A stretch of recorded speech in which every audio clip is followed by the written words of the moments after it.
പ്രിയപ്പെട്ട സഹപ്രവർത്തകരെ, നമ്മൾ സമരം തുടങ്ങിയത് മൂന്നാമത്തെ ദിവസമാണ്. ഇന്ന് നമ്മുടെ മാനേജ്മെന്റ് ഒരു ചർച്ചയ്ക്ക് വിളിച്ചിട്ടുണ്ടായിരുന്നു. പക്ഷെ മാനേജ്മെന്റിന്റെ നിലപാട് എന്താണെന്ന് വെച്ച് കഴിഞ്ഞാൽ ഒരു തരത്തിലുള്ള വർധനവിനും തയ്യാറല്ല എന്നുള്ള ധാർഷ്ട്യം കലർന്ന നിലപാടാണ് നമ്മുടെ മാനേജ്മെന്റിന്റെ.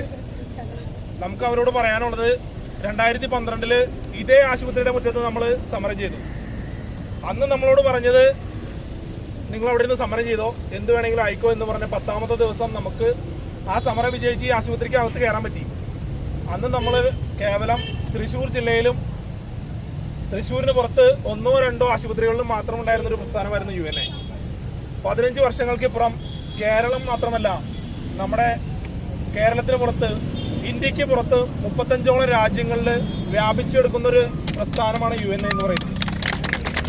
അപ്പൊ നമുക്ക് നമ്മുടെ അച്ഛനോട് പറയാനുള്ളത് എന്താണെന്ന് വെച്ചാൽ, ഇവരുടെ ഉമ്മാക്കിയൊന്നും കണ്ട് പേടിക്കുന്നവരല്ല നമ്മളാരും. എത്ര വേണമെങ്കിലും ഇവർക്ക് പറയാം. ഇനിയും 10 അല്ല, നമ്മൾ 365 ദിവസം വരെ സമരം ചെയ്ത പാരമ്പര്യമുള്ള ഒരു പ്രസ്ഥാനമാണ്. അപ്പോൾ ഇന്ന് അതിനുള്ള കെൽപ്പും വെല്ലുവിളിക്കാനുള്ള കഴിവും നമ്മുടെ പ്രസ്ഥാനത്തിനുണ്ട്. അപ്പം അച്ഛന്മാര് മനസ്സിലാക്കേണ്ട ഒരു കാര്യം എന്താണെന്ന് വെച്ച് കഴിഞ്ഞാൽ, ഇപ്പോൾ തന്നെ നമ്മുടെ നാട്ടിൽ ചർച്ച ചെയ്യപ്പെടുന്ന ഒരു കാര്യമുണ്ട്. നഴ്സിംഗ് കെയർ എന്ന് പറഞ്ഞുകൊണ്ട് ചാർജുകൾ വാങ്ങുന്നുണ്ട് അല്ലേ? ആയിരക്കണക്കിന് രൂപയാണ് ഒരു രോഗി ഒരു ആശുപത്രിയിൽ അഡ്മിറ്റായി കിടന്ന് പോകുമ്പോൾ നഴ്സിംഗ് കെയർ എന്നൊരു പേരിൽ മാത്രം വാങ്ങുന്നത്. അതുകൂടാതെ നമ്മൾ ചെയ്യുന്ന ഒരു ഇഞ്ചക്ഷൻ കൊടുക്കുന്നതിന് ഞാൻ ഈ വാക്കുകൾ പറയുന്നത് സാധാരണ മനുഷ്യർക്ക് മനസ്സിലാവുന്നതിന് വേണ്ടിയിട്ടാണ്.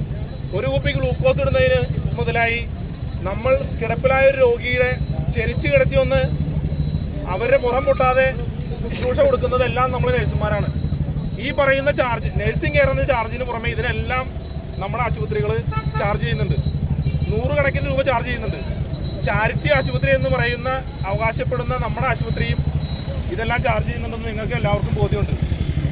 അപ്പം ആയിരക്കണക്കിന് രൂപ ഒരു നഴ്സിൻ്റെ കയ്യിൽ നിന്ന് വാങ്ങിച്ചിട്ടും ഒരു മാന്യമായ വേതനം നമ്മൾ ചോദിക്കുന്നത്, ഒരു മാന്യമായ വേതനം, ഈ കാലഘട്ടത്തിൽ ജീവിച്ചു പോകാൻ വേണ്ട ഒരു മാന്യമായ വേതനമാണ് നമ്മൾ ചോദിക്കുന്നത്.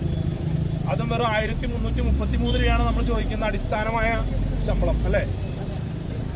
നമ്മുടെ വീട്ടിൽ ഒരാളെ പറമ്പിൽ ജോലിക്ക് നിർത്തണമെന്നുണ്ടെങ്കിൽ നമ്മൾ എത്ര രൂപ കൊടുക്കണം? നിങ്ങൾക്ക് എല്ലാവർക്കും അറിയാം.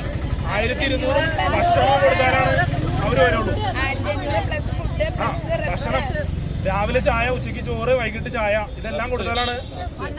അതുകൂടാതെ അവർ ജോലിക്ക് വരുന്ന സമയം 8:30 മണിയായിരിക്കാം. 10 മണിയാകുമ്പോഴേക്കും അവർക്ക് ഭക്ഷണം, അരമണിക്കൂർ റെസ്റ്റ്, ഉച്ചയ്ക്ക് 1 മണിക്കൂർ റെസ്റ്റ്, 5 മണിയാകുമ്പോൾ സൂചി നമ്മൾ കാണുന്നതിന് മുമ്പ് അവർ കണ്ടിട്ടുണ്ടാവും. അവർ കൈ കഴുകി പോവാൻ റെഡി ആയിട്ടുണ്ടാവും പോവാൻ. പക്ഷെ നമ്മൾ നേഴ്സുമാർ ഓരോരുത്തരും രാവിലെ 7 മണിക്ക് ജോലിക്ക് കയറി കഴിഞ്ഞാൽ ഒരു ഗ്ലാസ് വെള്ളം പോലും കുടിക്കാൻ സമയമില്ലാതെ, നിങ്ങളുടെ സമയം 1 മണിക്ക് ജോലി കഴിഞ്ഞ് ഇറങ്ങുന്നവൻ 3 മണി 4 മണി വരെ ജോലി കഴിഞ്ഞ് ഇറങ്ങുന്ന ആളുകളായിരിക്കും നിങ്ങൾ ഓരോരുത്തരും അല്ലേ? ഇതിനിടയ്ക്ക് ഒരു ഗ്ലാസ് വെള്ളം കുടിക്കാൻ പോയാൽ പോലും സമയം നോട്ട് ചെയ്ത് വെച്ച് അത്രയും സമയം കൂടി ഓവർ ടൈം ചെയ്യണമെന്ന് പറയുന്ന ഒരു ചാരിറ്റബിൾ ഇൻസ്റ്റിറ്റ്യൂഷന് മുമ്പിലാണ് നമ്മൾ നിൽക്കുന്നതെന്ന് നമ്മൾ ഓർക്കണം. നിങ്ങൾ ഈ വിഭാഗം എന്ന് പറയുന്ന സ്ത്രീ ജനങ്ങളാണ് ഏറ്റവും കൂടുതൽ. ഒരുപാട് ഉത്തരവാദിത്തങ്ങൾ കഴിഞ്ഞിട്ടാണ് നമ്മൾ ഈ ജോലിയിലേക്ക് വരുന്നത്. ഈ ജോലി നമ്മൾ ആത്മാർത്ഥമായിട്ട് നമ്മുടെ വീട്ടിലുള്ള ആളുകളെ പോലെയാണ് നമ്മൾ ഓരോരുത്തരും നമ്മുടെ മുമ്പിൽ വരുന്ന രോഗികളെ ശുശ്രൂഷിക്കുന്നത്. അത്തരത്തില് ചെയ്യുന്ന നമ്മളെ കുറ്റങ്ങൾ കണ്ടുപിടിക്കാൻ ഇവിടെ കുറെ ആളുകളുണ്ടല്ലേ? സൂപ്പർവൈസർമാരുണ്ട്, എഡ്യൂക്കേറ്റർമാർ, അങ്ങനെ പല തസ്തികകളിൽ കുറെ ആളുകളുണ്ട്. പല ആളുകൾ വന്ന് നമ്മൾ ചെയ്തിരിക്കുന്ന കുറ്റങ്ങൾ കണ്ടുപിടിക്കുന്നുണ്ട്. നമ്മൾ ചെയ്യുന്ന നല്ല കാര്യങ്ങൾ, നമ്മുടെ എഫേർട്ട്, നമ്മളോട് കാണിക്കുന്ന രോഗികൾ കാണിക്കുന്ന സ്നേഹം, ഇതൊന്നും ഇവർ കാണില്ല. തിരക്കുള്ള സമയങ്ങളിൽ ഇവരാരെങ്കിലും വന്ന് ഹെൽപ്പ് ചെയ്യണം നിങ്ങൾ അനുഭവിച്ചിട്ടുണ്ടോ?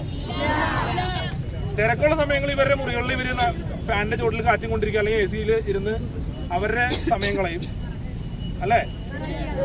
ഇത് കഴിഞ്ഞ് നമ്മൾ ഓടി തളർന്ന് എന്തെങ്കിലും ഒരു കാര്യത്തിന് വേണ്ടി നമ്മൾ ഇരിക്കുമ്പോൾ ക്യാമറയുമായി വരുന്ന ആളുകളുണ്ട്. ഇങ്ങനെയുള്ള ഒരു പറ്റം ആളുകളാണ് ചാരിറ്റി എന്ന് പറയുന്ന രീതിയിലൂടെ ഇരിക്കുന്നത്.